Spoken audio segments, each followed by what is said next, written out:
आरक्षणाची टक्केवारी वाढवायला अधिवेशनात ठराव आणा, विधानसभा आणि लोकसभेत जाहीर पाठिंबा देऊ, उद्धव ठाकरेंचं वक्तव्य. शिवसेना राष्ट्रवादी फोडली, आता मराठी माणसांमध्ये फूट पाडण्याचा प्रयत्न सुरू, उद्धव ठाकरेंचा संभाजीनगरमधून सरकारवर हल्लाबोल.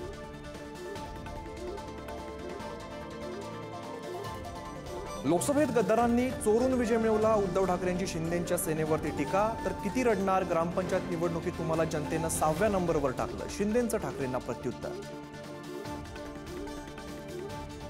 छत्रपती संभाजीनगरात ठाकरेंच्या शिवसेनेचा भाजपाला धक्का, राजू शिंदेंचा शिवसेनेत प्रवेश, ठाकरेंचा शब्द असल्याने सोबत काम करू, खैरेंची प्रतिक्रिया.